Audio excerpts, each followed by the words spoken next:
All right, Shalom. Before I get started, I want to give all the glory and honor to Yahweh, by Hashem, Yahweh Shai, by Hashem, Rakal Qudash. Double honors to my apostles and elders of Great Millstone. Peace and safety to all the sincere Akim. As I here pushing this word of truth and in all sincerity. All right, Shalom. All right, so it's about. Sorry, I took a sip of my tea. It's about 10 o'clock, Friday evening or Friday night, December the 21st. And, I'm just wrapping up my night, heading back to the crib. And I just want to do a quick little lesson in transit,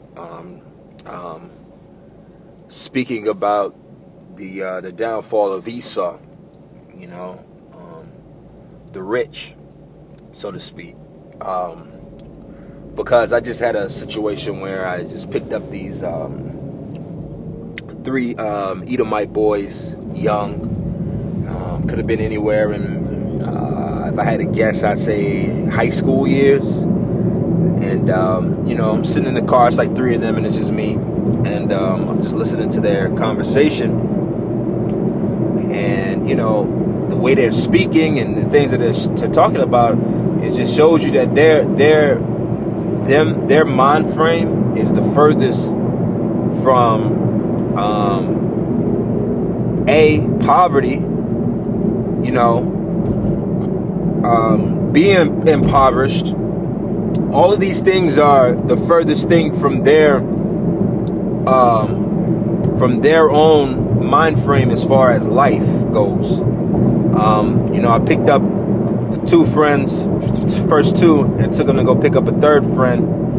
And with the first two I picked up, beautiful neighborhood, beautiful house, and then took them to go pick up their third friend from a even more beautiful neighborhood, and they were on their way to a Christmas party, and the person throwing the Christmas party he's about their age, so roughly anywhere between, I would say 14 and 17, so, high school.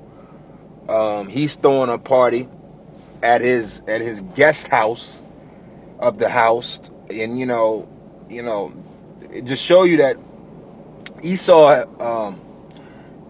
Esau's fall is going to be amazing, and, of course I'm driving, and, I don't necessarily have my sword in front of me, so I'm just speaking in the spirit, and I'll quote the scriptures. It tells us that in what is that the book of James?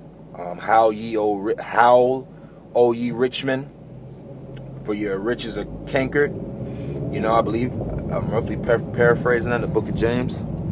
All right, because these Edomites, they live a different lifestyle than the masses. I won't even say the average Israelite. The masses of you Israelites, you live a lifestyle nowhere near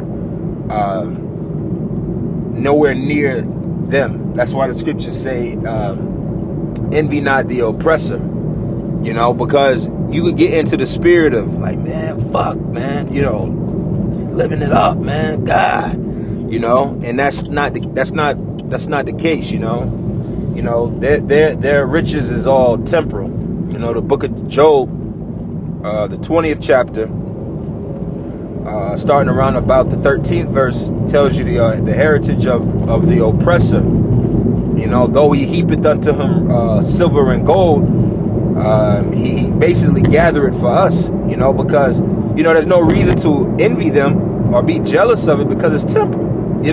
How do I look being mad or envious of these Edomite boys, knowing what I know? All right, knowing that it tells us in Lamentations, the 4th chapter, that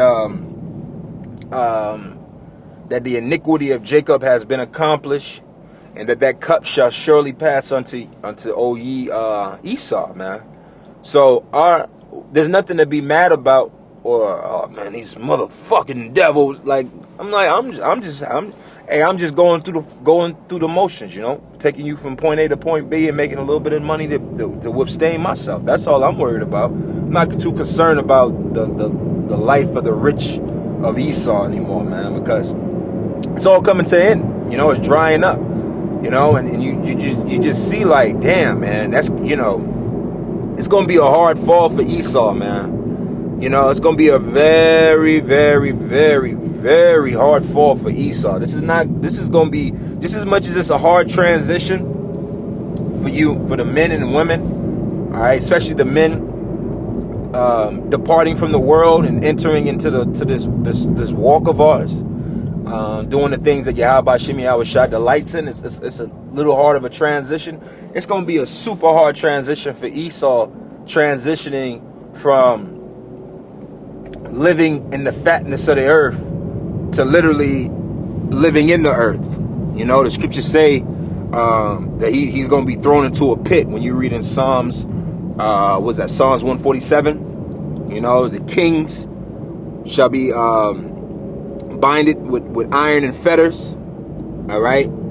So, you know, like I say, Esau, his time is up. But man, when he fall, it's gonna be like the scriptures say, "Oh Lucifer, how art thou fallen?" You know, it's gonna be like lightning. You know, it's gonna be bam. You know, because they living on a high horse right now, man. Esau is living on a high horse that only, it's going to have to be a divine power to come in and basically take him out of his seat. And he's not going to believe it until that happens. Because like I say, you know, I'm listening to him and they're conversating or conversing.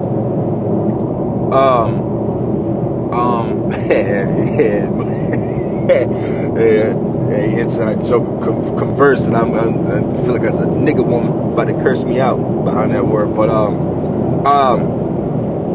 you know, I'm listening to him and they're speaking of this other Edomite chick, obviously, and she's like, oh, you know, you live over there in this area. Now, mind you, where I picked the kid up from, it's a very nice area, you know, but she's telling him, oh, I'm so poor, I wouldn't dare go there, you know. And it's like, damn, she's saying that as if, like, for instance, for you people that's familiar with the area, Atlanta, you know, I picked up the kids, one group from Dunwoody, you know, Ashford, Dunwoody area, which is a very nice area, you know, and I took them to a house off of Habersham, which is like West Paces area, beautiful area, you know, definitely the fatness of Atlanta. God damn. And I'm taking them there, and the chick's talking about I would never come to Dunwoody, and I'm like, damn, you saying that like that's the Bluff or Vine City or some trap house, some shout out area in Atlanta, you know. But again, Esau lives in the fatness of the earth, so you know their mind frame is completely different than ours. That's why I say it's gonna be a beautiful sight to see our enemy fall, man. Because like as the apostles and elders were going into, I believe last week, or if not, it could have been a video I just watched last week. The fact that the Rothschilds, they haven't worked in their time in roughly 500-600 years, from about 1100, 1300, by the 1300s, since they came into power as a family. All they've done is control the resources of the world and reincarnated right in their own line and continuously ruling this earth in wickedness. So these Edomites, starting with the elite on down to the most part, have lived a tender and delicate life. That's why in the book of Lamentations, again, which the book of Lamentations means to lament, is the Lamentations of Israel. You know, it speaks about seeing princes walking upon the earth and servants riding upon horses, man. Horses represents that power, and they're riding this power, man. And they believe in their own belief system that it's all because of their greatness. When they don't acknowledge the fact that Yahweh Shimi Yahushua put them in the positioning that they're in, and Yahweh Shimi Yahushua is going to take them right out of that positioning. According to the book of Job, I believe Job the 14th chapter, you know, that this Esau had an appointed time to rule, man. So again, I'm gonna go ahead and wrap this up. I just wanted to speak on the fact that, you know, you Edomites, your time is up, man. And you know, for us men, that are in the knowledge and the know-how, we're supposed to, take this on. We've been seeing this. Like, bro, we at the end of Esau's rulership. So, again, this is just something to say, control your emotions, and so on and so forth. Because me being mad at some Edomites because of their luxurious life and living in $10 million homes and that type of lifestyle, I'm not really concerned about that, because that riches is cankered. It's fool's gold that they have. So again, as we get closer and closer, all that shit's gonna come to an end, man. Esau's rulership, your time is up, man. 2nd Ezra 6 tells us that. For Esau is the end of the world, and Jacob grabbing Esau by his heel. We're yanking these Edomites right out of their fucking rulership, man, through the spirit and power of Yahweh Hashem Yahweh Shai. So with that, I want to close this up. I'm going to give all the glory and honor to Yahweh Hashem Yahweh Shai, Hashem Kakurash. And until next time, shalom.